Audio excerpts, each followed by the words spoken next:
हम मीनू झा प्रणाम करै छी समस्त मिथिलावासी के। एकटा मधुश्रावणी पाबनि के गीत लऽ कऽ उपस्थित छी। संग दऽ रहल यऽ श्रीमती ललिता झा। आशा करै छी अहाँ सबके नीक लागत। धन्यवाद। जय मिथिला, जय मैथिली। पाबनि पूजब मन लागी हे सावन के महीना।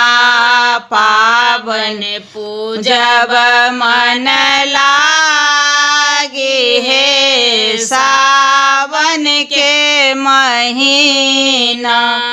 एलै मधुश्रावणी त्योहार हे सावन के महीना।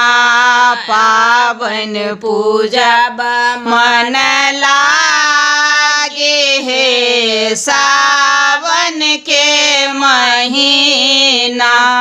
गाय गोबर सँ कोहबर निपायब सिन्दूर पिठार लय अर्पण दियायब। गाय गोबर सँ कोहबर निपायब सिन्दूर पिठार लय अर्पण दियायब। और सजायब अहे बात हे सावन के महीना। और सजायब अहे बात हे सावन के महीना। पाबनि पूजब मन लागे हे सावन के महीना। डाली सजायब फूल चंपा चमेली अड़हुल गुलाब दूब बेलपत्र बेली। डाली सजायब फूल चंपा चमेली अड़हुल गुलाब दूब बेलपत्र बेली। सब मेले मांगल गब हे सावन के महीना। सब मिले मांगल गब हे सावन के महीना। पाबनि पूजब मन लागे हे सावन के महीना। पहिरी पटोर सब गहना सजेबै पटवा से मेहंदी माथ जोड़ा बनेबै।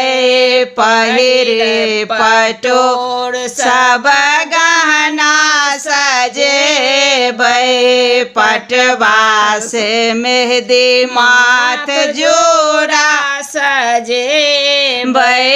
खोइछा में सपरी सुपारी हे सावन के महीना।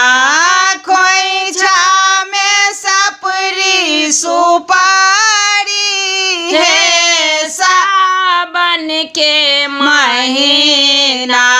पाबनि पूजब मन लागे हे सावन के महीना। गौरी का फूल माला नैवेद्य चढ़े बन लावा आ दूध विषहारा के देवन। गौरी का फूल माला नैवेद्य चढ़े बन लावा आ दूध विषहरी के चढ़े बनी मांगब अखंड सोहा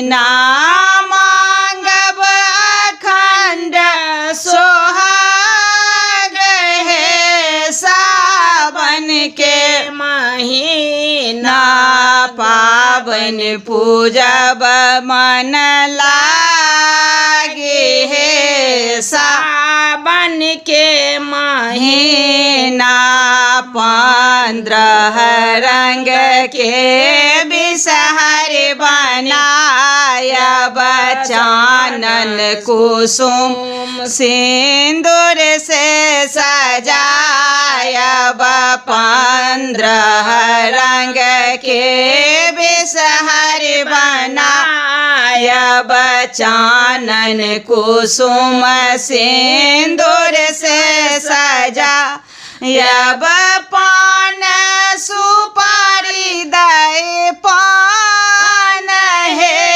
सावन के महीना पावन पूजब मन लागे हे सावन के महीना मना के पात पर पिठार लिखायब 108 नाग नागिन बनायब मना के पात पर पिठार लिखायब